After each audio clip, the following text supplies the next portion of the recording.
Welcome to the Living Medicine Podcast, where we talk about ethical medical use of psychedelic psychotherapy, teaching skills, examining the issues, and interviewing interesting people. Now let's start today's show. Hi, everybody. It's Sandy Newest of the Living Medicine Institute. And as I'm sure you know by now, we are a business providing resources and training and content for clinical and medical providers who are interested in psychedelic-assisted psychotherapy with a specific focus on ketamine-assisted psychotherapy. And I am delighted today to have Jim Hopper here. So thank you so much, Jim, for being here. I really appreciate it. It's great to be here, Sandy. Good to see you. Yeah, nice to see you too. So, I just by way of introduction, and then I'll let Jim say a little bit more about himself. I actually met Jim, I believe, although I might have read something somewhere, at the Psychedelic Assisted Psychotherapy Conference, which I'll just put in a shameless plug for, which is a great conference. And I just came back from there a week and a half ago. And, Jim, I heard you present there and was immediately impressed by the way in which you were merging psychological theory and intervention that was recognizable from psychotherapy and clinical psych and counseling psych into the psychedelic world. And that's something that really stood out to me because we've got a lot of researchers who talk, and none of that is wrong. That's lovely. But it was really clear to me that that you were articulating really well, kind of a grasp of the clinical process. And so, I've been following you ever since. And we're going to reference a talk that you gave to Phil Wolfson's group, the Ketamine Psychotherapy Associates group. That was great. Mhm. And so, yeah. So, what else would you like to say to yourself? Say to our listeners to introduce yourself.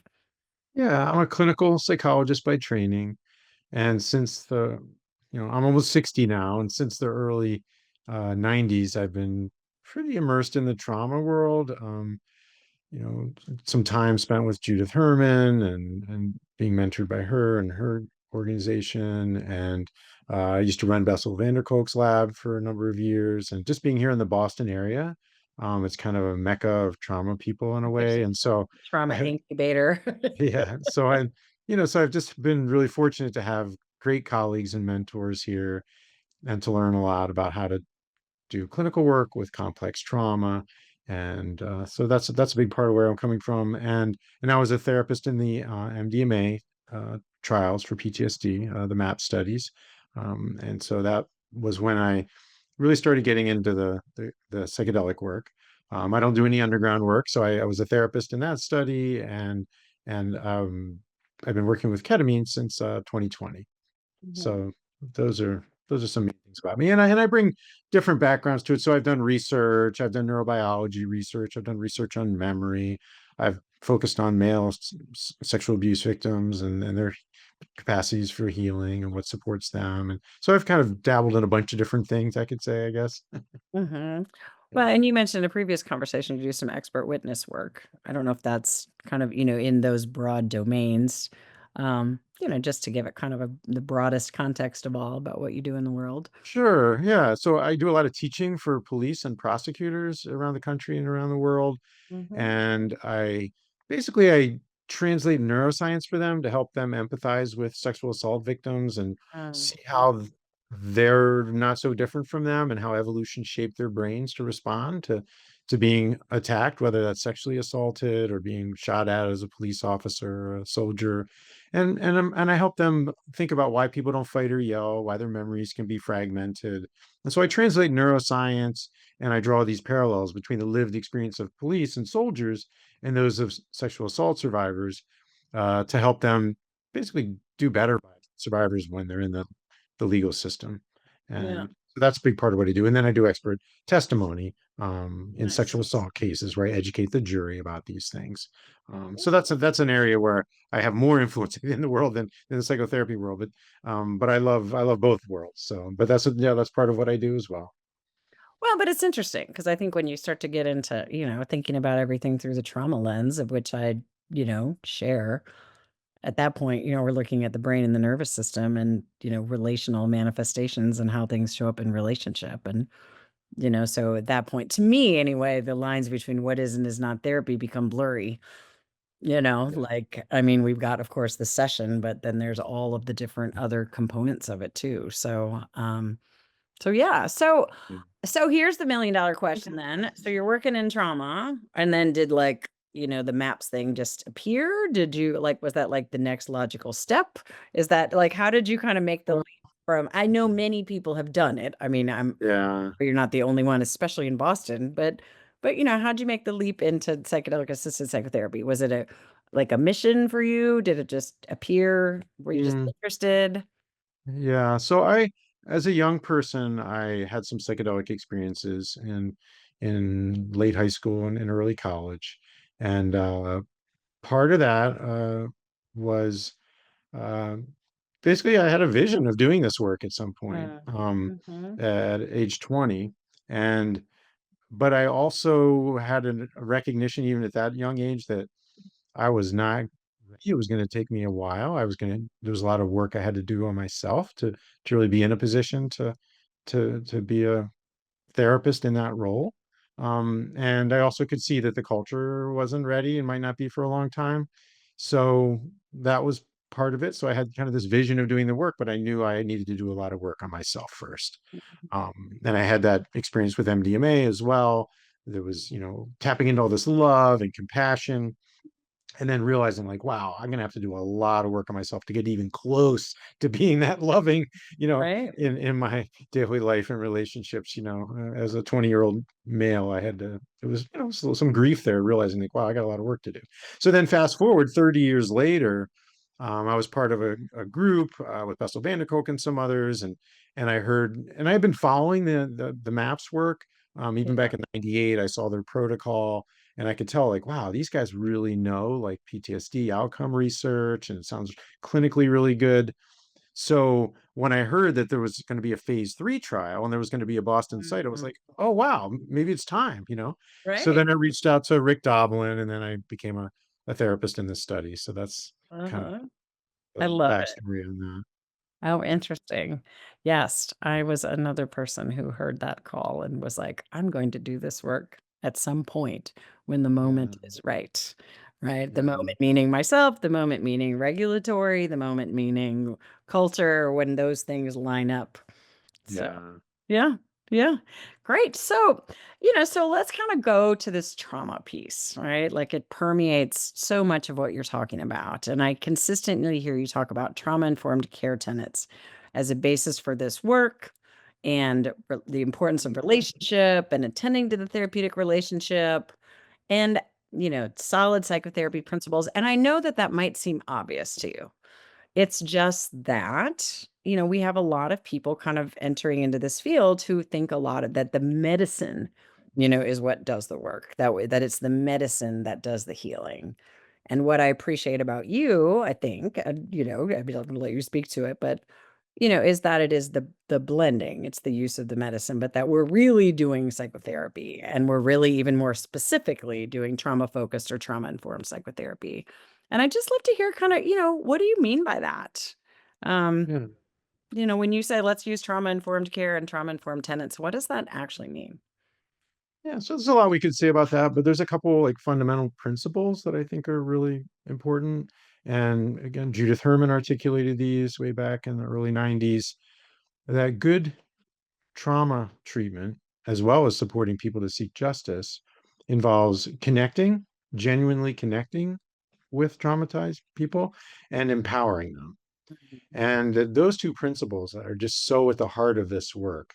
And they're the antithesis of what it's like to be abused by other people, to be dominated and exploited and harmed, through physical abuse, emotional abuse, sexual assault.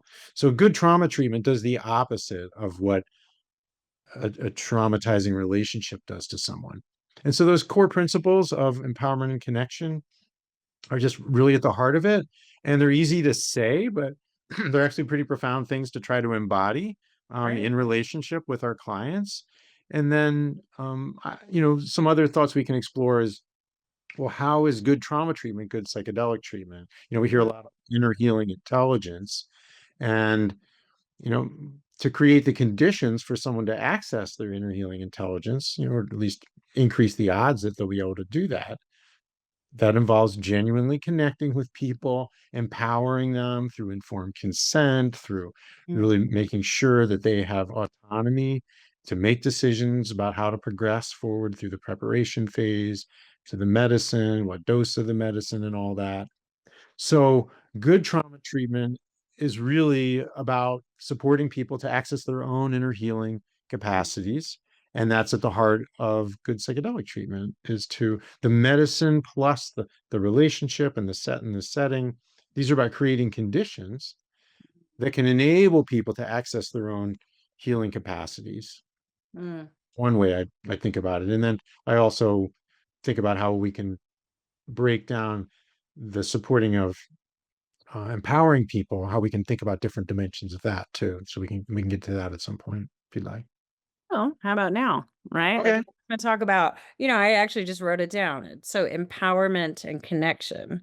So, let's talk first about the empowerment because I really want to also kind of really separate that out and focus on the connection. Yeah. Because yeah, like you said, I mean, you said something just really important just a second ago. You're like, well, duh, like empowerment and connection, like of course. But like people, what does that mean? And it's like, doing that with skill and with intention is a lot different than just being like, I feel empowered, to go out and make my own decisions. Like Yeah. it's a word that has like an imprecise meaning in my opinion. So when you say that, like not that we shouldn't use it, I'm just saying, but what do you mean by empowering a client? Like, and how do we do that in psychedelics?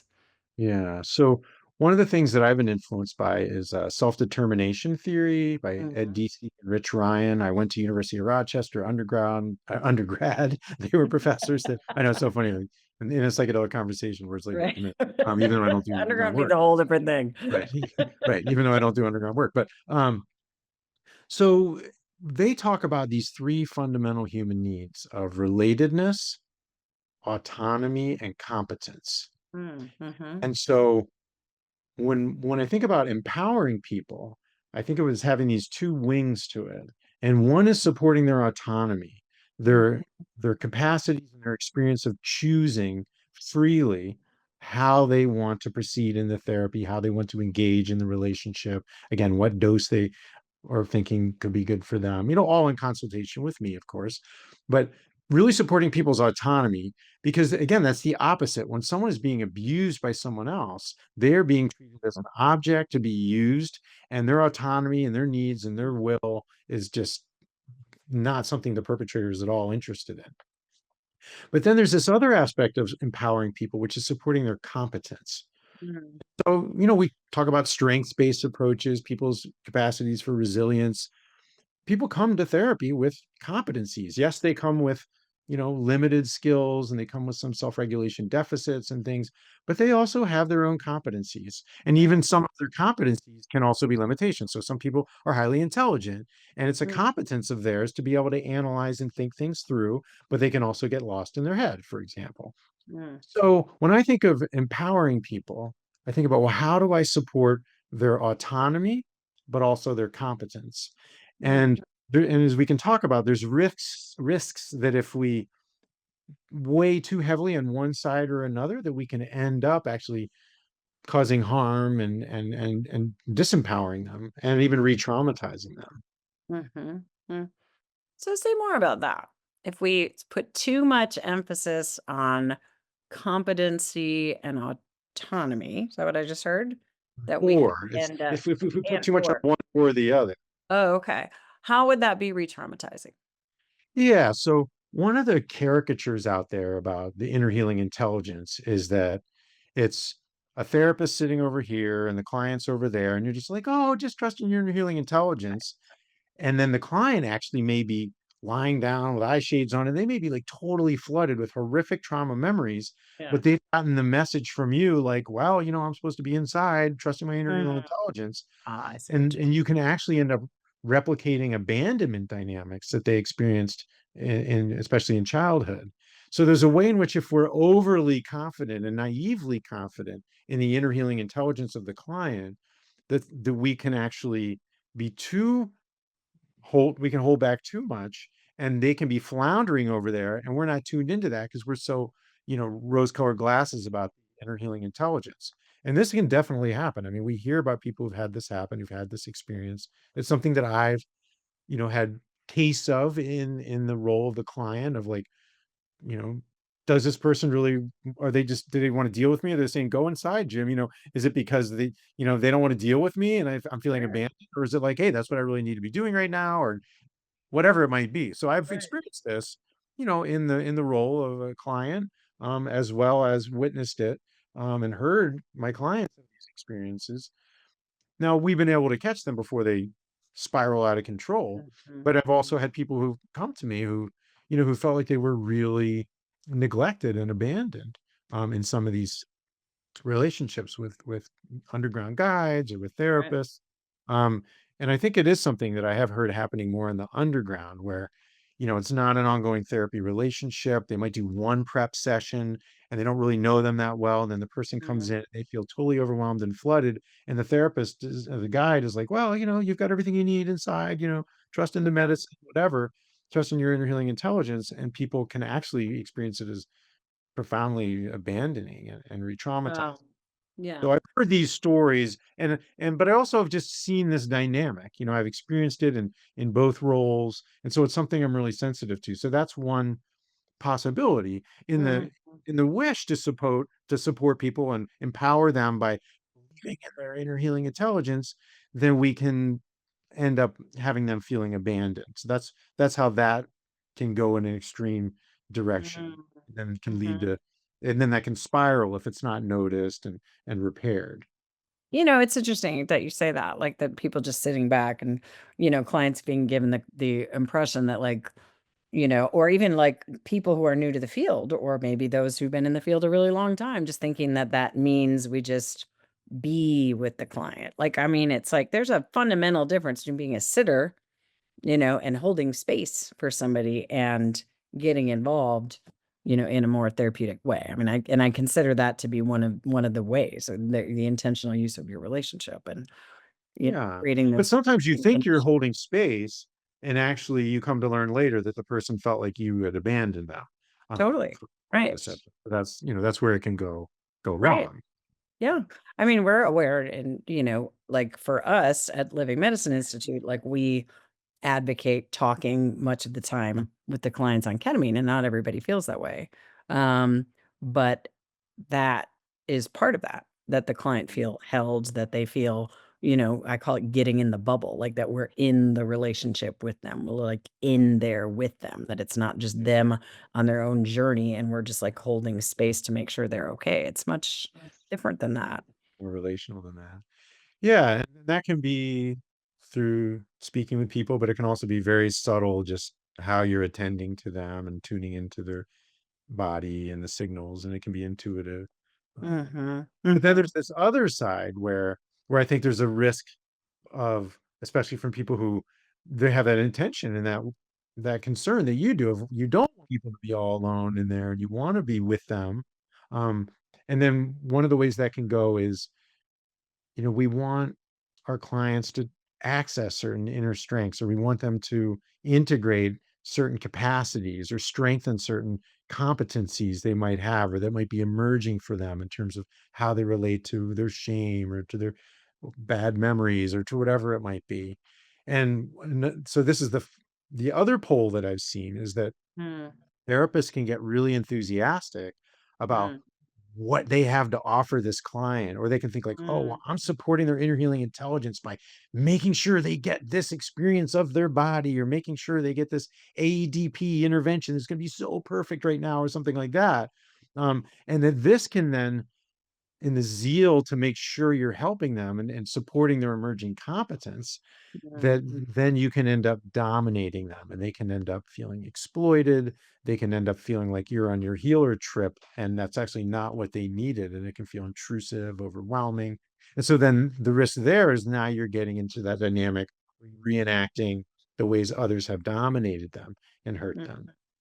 And Well, I so, think that's part of the issue, like where we start to put, which is another thing to get to and later in this conversation. I mean, to interrupt your flow, but I was not going I to. think it's part of the thing where if we're only doing one medicine session and viewing like that be the end all be all, like we've got to get there in this one session. Like I saw somebody today who was doing a lot of developmental trauma work, and I've got another session with them coming up, like at the end of this week. And so, we touched into it, but I know that it's a process. If I were doing traditional psychotherapy, I probably wouldn't like push them into that, like, and I think that's one of the dangers that we feel like everything has to happen in this medicine session, whether it be, you know, 1 hour on ketamine or whether it be, multiple hours on another medicine in a clinical trial. Like, and I think that's just one of the misnomers in the field that we have to do it on the medicine. Yeah. And yeah, just that sense of urgency, like, and sometimes, this work can be expensive for people, like a 3-hour session, if they're paying full fee, that can be a thing that leads the therapist to really want to make sure they're helping them. But then it can go into this other territory. And I also think it's just we all have our different styles and limitations. Like, I think for me, I'm more likely to hold back, and for people to maybe feel like I'm not as in there with them as they might want sometimes. Whereas I have colleagues who I think they're more likely to go into the like, oh, got to make sure I do this, and then people to feel like, whoa, that's too Mm. much. And it's not to say there's anything wrong with us, but these are just poles that we can fall into, and we have our different personalities and our motivations and fears that can lead us to go in one direction or the other. And then if you add in the sense of like, oh, we got to do this now or whatever, then it can exacerbate these things. Totally. Well, and for me, that it's been helpful to realize that that particular piece is also something I have felt in traditional psychotherapy, especially when I was newer in my career. Like, Yeah. I've got to be of value. I've got to prove that we've got to get there now so that they can really get what they're coming for, and not recognizing that the relational that can lead people to not feel safe. Either one, they're pushed, or two, but just to go land in like the place of attunement, like, Yeah. it takes us back to that relational piece about the importance of attunement. Yeah. And so yeah, as you were saying, it can happen to people who are new and young as therapists. But then there's the other side, someone who's a very experienced therapist and they're so confident in their methods and everything, or maybe people get attached to a particular model. Mhm. And then you can overestimate, your knowledge of what they need right now and things like that. So, at any age, any level of experience, It's these are true. potential I pitfalls. know what's right for you. Yeah. And yeah, while I totally appreciate the relational aspect, sometimes people do need a little more space, I think, and Right? don't need someone in there with them, talking to them the whole way through. But, who am I to say? Like, it's all different contexts and relationships and everything. But, that's something that I feel like I've seen too sometimes, is that Oh, yeah. the relational mode can actually lead people to relate to someone in a way that they're like, whoa, that's too much. I need more space here. Mhm. Yeah, I've probably been guilty of that at times. Just Well, like we all have our things, right. we all have our things, and some of us maybe go back and forth between these poles sometimes. It's Mhm. thing stuff, Mhm. it's therapy stuff. It's not just about the medicine sessions, but they can really supercharge it because of the vulnerability, the suggestibility, and the Mm. things that can get stirred up. So then these dynamics can get very powerful very Great. quickly. Well, let's talk some more about that. So you talked about empowerment and connection, and then you talked about, that those being core tenets of trauma-informed care in this way. Mm, And then you also talked about the relational aspect. So we've been talking about the relational aspects, but mm, just kind of like, highlighting that about what you just said about the relational dynamics, and at that point we're talking about transference, we're talking about safety, but there's a lot of different things that that means. So can you say more what you mean by that? And, just with what you think we should all be attending to, really? I mean, that's a huge question. We yeah, could that's a go huge one. wherever and go from there. Yeah, yeah, but some of the things that I think are, I was trained in the psychodynamic tradition, so there's a lot of attention. You use the word transference. There's a lot of attention to transference and countertransference and these relational dynamics and our vulnerability to reenacting early relationship patterns, with our clients, ones that were harmful. Um, and the need to recognize that and repair when it happens. So for me, like fundamental is really trying to be humble and honest with myself about like what might be getting triggered in me, what might my motivations be. Um, and so really attending to what's motivating me to relate to or even think about a client in certain ways. Obviously, you can't be meta obsessed with this stuff all the time, or you won't be connected. Right. But just try to have kind of this sense of like, checking in about like, well, what's my motivation here to say this, or the way I'm interpreting what they're doing. So a lot of it is, having self-awareness of, your own tendencies, your own vulnerabilities, Mm. that sort of thing. And then, if it's an ongoing relationship with a client, really learning from that relationship, and what are the dynamics that are happening, and how can you work with those skillfully, how sometimes do you need to step back and reflect on those together with the client. Those are some of the key things that I find helpful, but there's so much more we could say about it, but those are a few. Yeah. Well, but I think as you say that, what grabbed my attention when I first heard you talk that way is, again, when we speak it, just say it like it seems obvious. But I think I just realized that where I think that is so important is, again, with this emphasis on people thinking it's all about the medicine.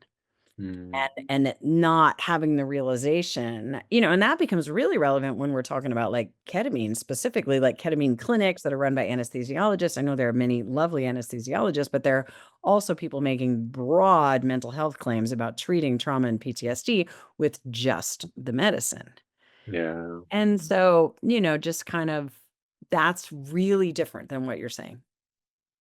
Yeah, and unfortunately, we've heard from people who, some people go to an infusion clinic and they get a lot of benefit, and they're not getting any therapy.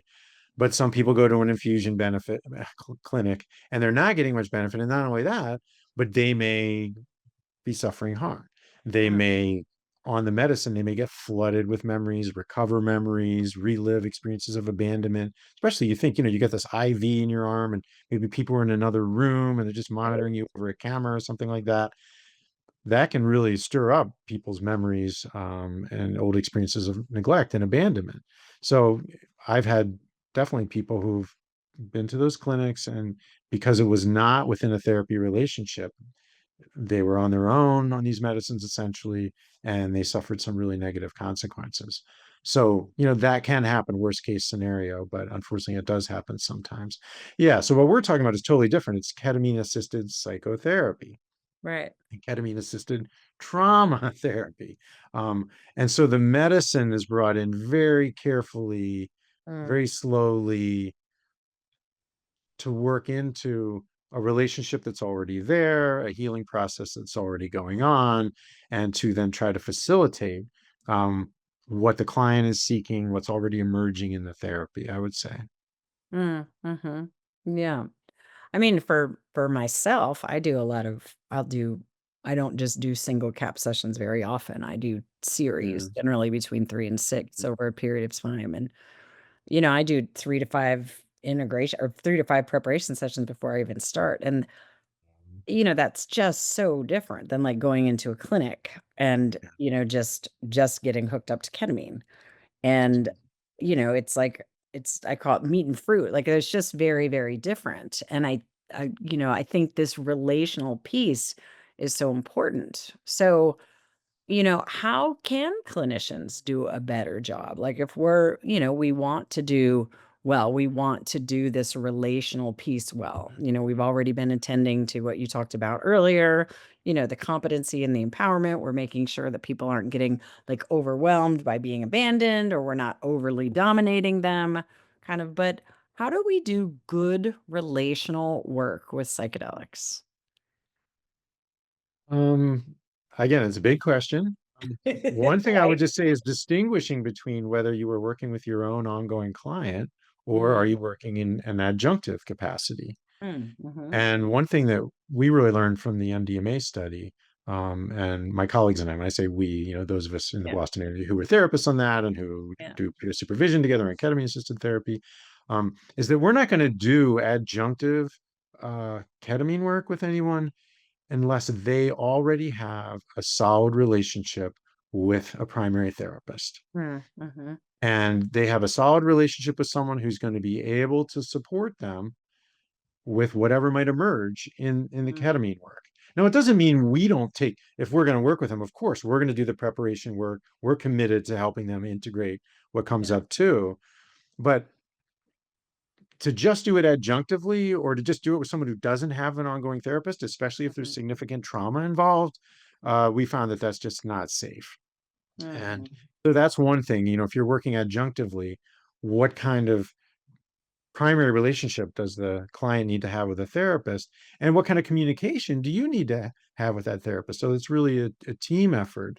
And so, because if their therapist is like, oh my God, psychedelics, that's crazy stuff, then Right. that's not the best conditions for working as an adjunctive therapy in that situation. And then with our own clients, it might be years before we introduce a medicine, offer the Mhm. opportunity of a medicine session with someone. Um, and so just to make that distinction between like, is it adjunctive or is it someone you've been seeing ongoing for a while, Right. and now you're potentially going to introduce medicine work into that? Mhm. So adjunctive, you mean somebody refers or they come into your office and they're like, I just want to do CAP. I want to do ketamine. I already have a therapist, or you're assessing to see if they do. Yeah, or someone who just wants to, they say, oh, I just want to do a little bit of ketamine therapy, Uh-huh. ketamine-assisted therapy. Or they might even call it ketamine therapy because they think it's all about the medicine, right? Right. But they Right. want to, oh, been here about this ketamine, I don't want to do anything illegal. All right, let's do ketamine. And and so, a lot of it is psychoeducation to just help them Right. think about how this is ketamine-assisted psychotherapy. There's preparation, there's integration, but then also, well, okay, do you have a primary therapist? What's your relationship with them? Have you had difficult patches that you've gone through together already with them and Yeah. came out the other side pretty well? Um, so that's, part of the education and assessment process. So someone's just Mm. saying, hey, I want to do some ketamine assisted psychotherapy. Okay, do you want to become my ongoing client and then we'll see when we're ready to do that? Or do you want to do a piece of work with me? Then I can't do that unless you have another therapist who you're going to be working with. And often, That's I already have interesting. my long-term clients. I don't have room to take on someone in an open-ended way. So I'm not going to take them on and then drop them or Right. something like that. Yeah. It's interesting because I used to get in trouble with that more, I think earlier. I started working with ketamine in 2019. And when people would come in and they would want to get straight to the medicine, I would want to please them by, so I would often shortchange the preparation or, be like, okay, I'll get there because you're spending money for this and I want to be Yeah. useful. And now I'm much more clear on what the process of CAP is and also what I will and won't shortchange. And what I won't shortchange is the preparation.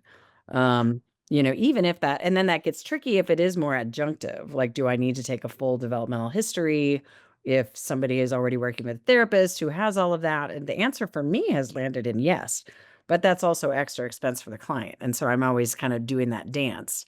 But yeah, so yeah, definitely money can be an issue. These things are complicated. I don't want to pretend they're not complicated. And they're all, they're unique therapy relationships. Back to your question of, well, how do you do this work relationally?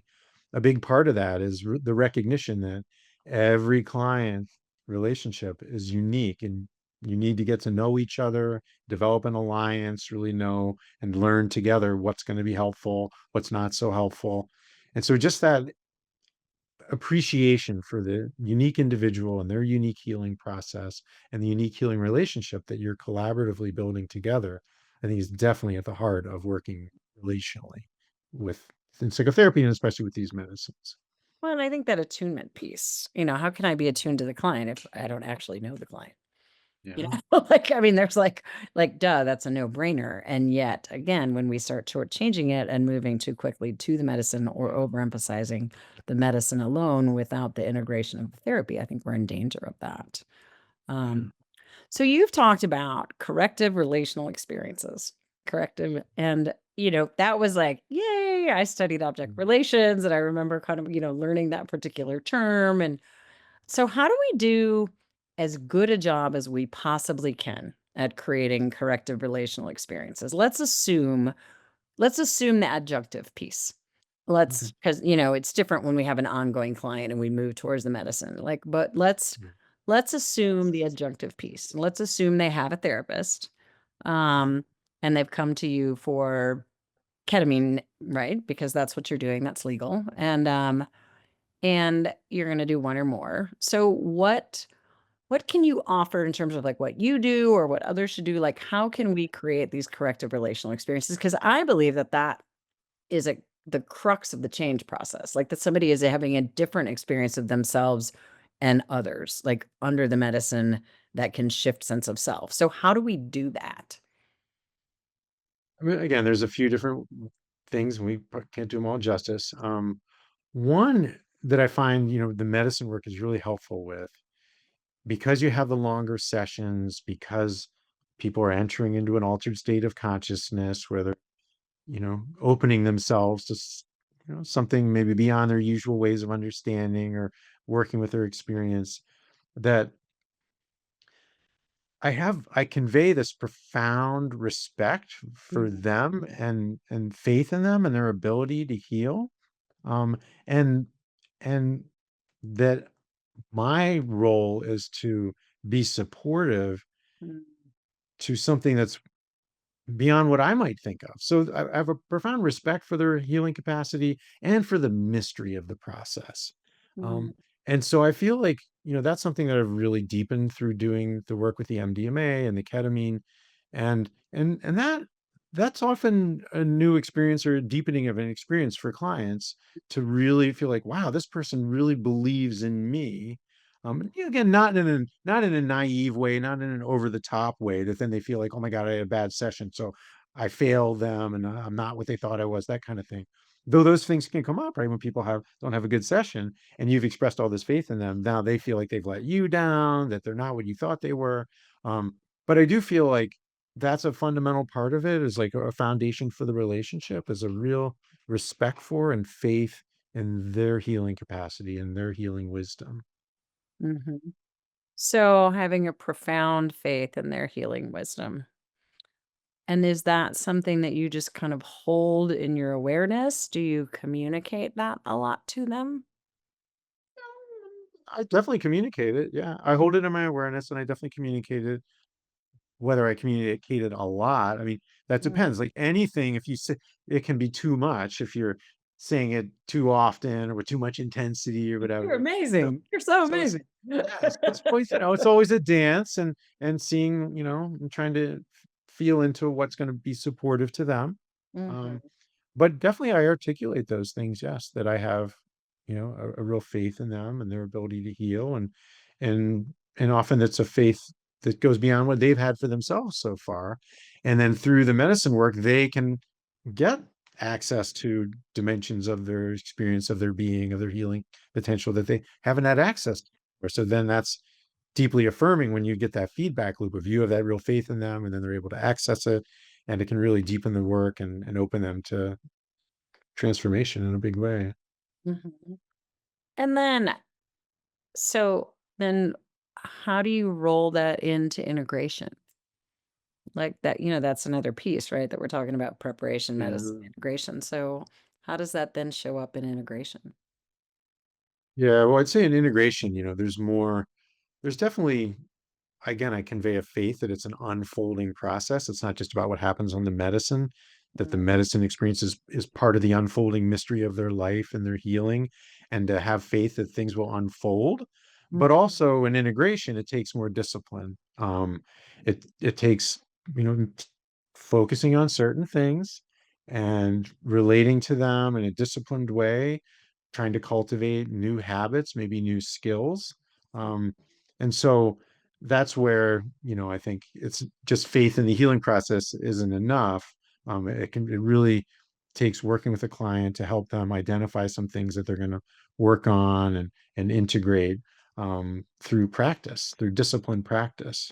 And mhm. that could be like, playing the piano more, it could be dancing more, it could be, more mindfulness or loving kindness, meditation practice. It could be all kinds of different things that you wouldn't even necessarily think of as traditionally therapeutic. Um, but it's not enough to just have faith in a process. It takes embodying new habits, Right, habits of thinking, habits of feeling, habits of relating to your body, habits of self-care. right. It's not all just about like tripping out and realizing things. I know that's Yeah, yeah. I what you're mean, you can saying, get but great things from that, but it's not enough for most right. people. I mean, I always tell people, I'm like, it's not all about the aha moment. Yeah. It's not that you're going to like necessarily have like a profound realization that's going to change your life forevermore.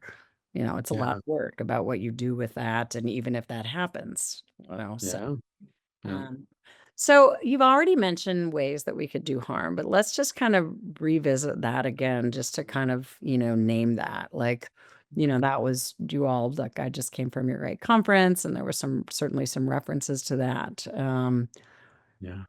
How can the therapeutic relationship, whether it be clinician or, we know people are doing this under the underground guide or medical professional. How can we do harm? Like this is clients are in a really vulnerable state. So what do we need to watch ourselves? What do we need to check in ourselves so that we're not doing that? Yeah. I mean, there's so many ways, right? So, Mm. but assuming people are, generally trying to help and not like actively motivated to sexually exploit their clients or something like Right. that. Obviously, like don't Yeah. have sex with your clients, right? Like Yeah. we know Yeah. that. Know Yeah. that. But Yeah. beyond that, in the more kind of, nuanced Yeah. ways. Yeah. I mean, again, some of the things I was talking about, really attending to the vulnerabilities your client has to being harmed, and especially in the context of complex trauma, ways that they can get triggered, ways that they can get overwhelmed, ways that they can get in relational dynamics that are reenacting Mm, dynamics of neglect, abuse, exploitation.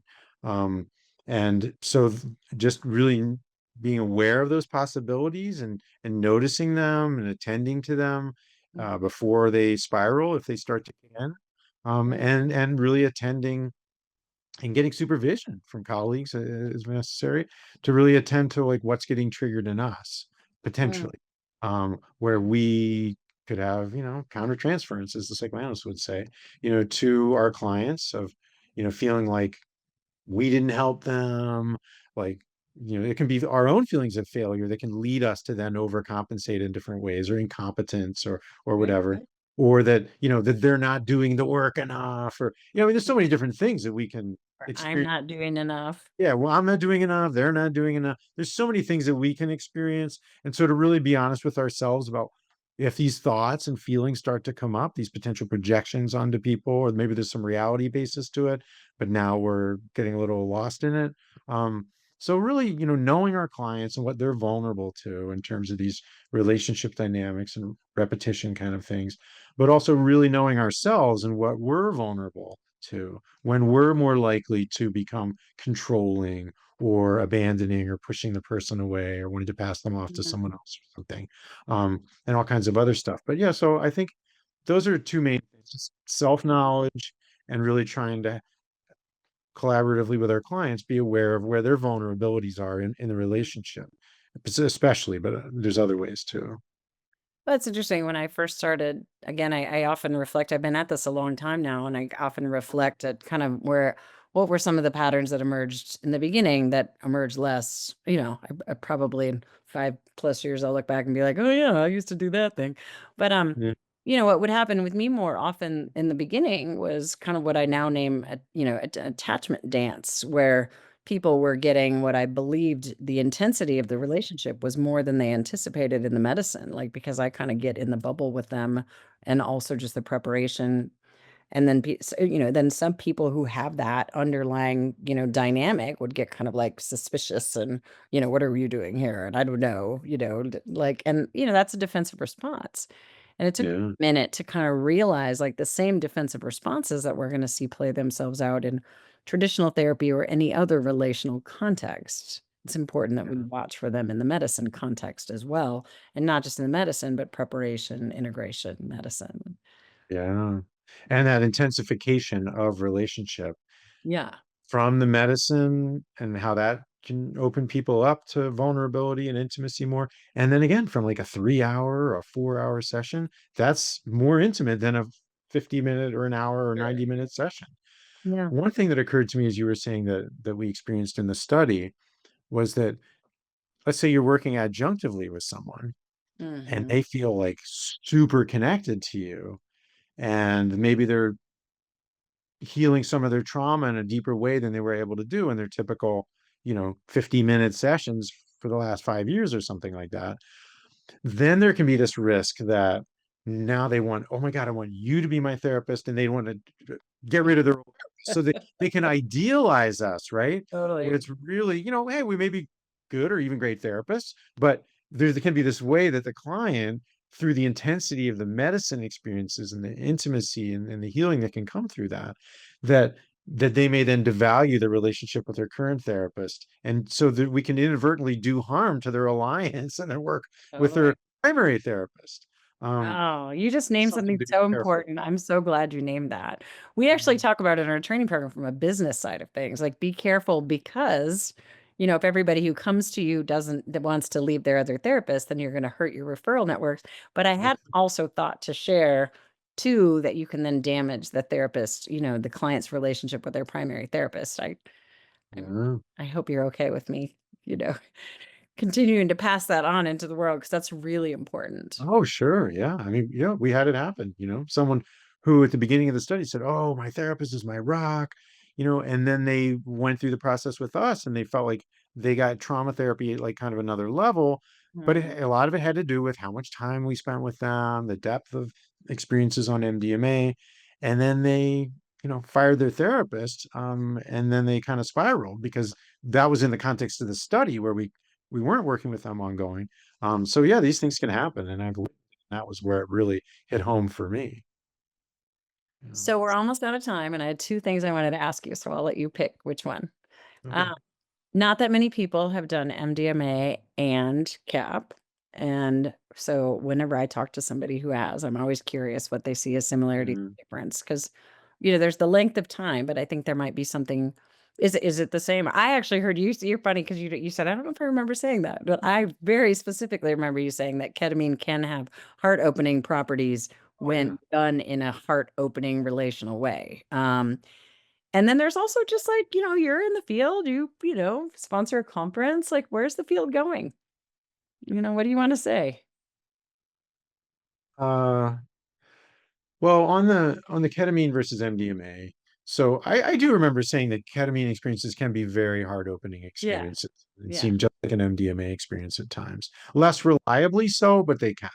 Yes. Um, the main differences I would say between ketamine and MDMA are not just the length and the more reliable heart opening, but ketamine has a much greater range of doses you can use it at. So it's about And so at the very low doses, people can actually feel safer in their body. Even though it's called a yeah. dissociative anesthetic, it can actually help people feel safer in their body Yeah. and really do amazing embodied work and relational work. But as you go up on the dose, they can be more likely to have visions, especially if their eyes are closed, and can be more psychedelic. There can be big body and heart opening kind of things. But then, of course, you get up at the highest doses, and with an IM, intramuscular injection, for example, people can have these, pure consciousness experiences that are profound spiritual experiences where they don't have a body, they don't remember who they are or anything. It's just like this light of consciousness, or words don't can, of course, capture it. Yeah. And then they also, coming back from a high dose experience, they get to see the reconstitution of themselves as an embodied narrative interior self with stories and all that. And that can be very powerful to witness the reconstruction of one's embodied selfhood and identity. And Mm. I've had clients who said that that's one of the most profound learning experiences they had from ketamine, Interesting. a high dose Right. ketamine. Yeah. Yeah.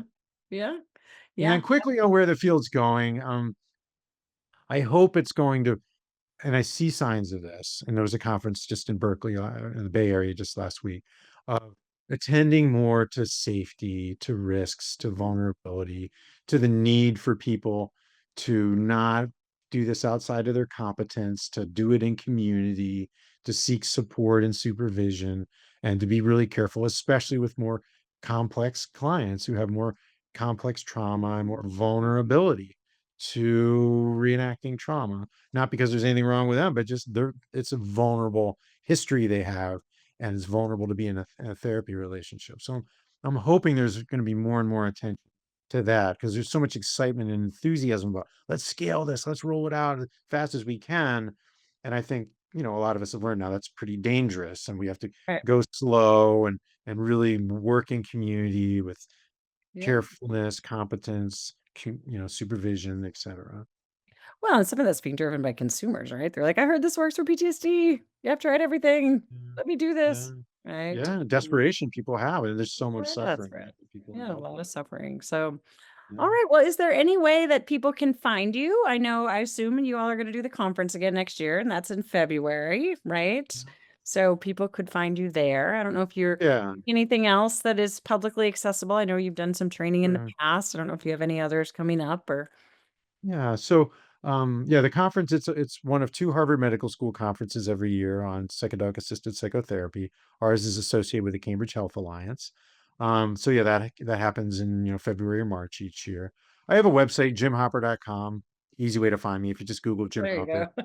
go. Not the character in Stranger Things. Just put in psychologist or PhD or Harvard or whatever, and it'll come up. And there's a lot of resources in there. I try to give away a lot of resources on sexual assault and child abuse, on recovered memories. Um, and so that's one place to find me. And I have a YouTube channel where I have some of the things we talked about today. I have like 20-minute video talking about these kind of things at a conference. And as far as upcoming trainings for clinicians, I don't have any on the books right now. But if they Go to the come up, website. You might find them. yeah. Though I tend not to be a big self-promoter kind of person, but yeah. Anyway. Awesome. Well, thank you so much. I really appreciate your time and I Oh, appreciate thank all of your you. wisdom and insights. And I really do think that you're very good at articulating those things. So thank you for so much for Thank that. you, Sandy. Appreciate Thanks it. for all you're doing to educate people and train people. And yeah, it's really appreciated. Thank you. Thanks for listening to Living Medicine. We'll see you again next time. Be sure to click subscribe to get future episodes.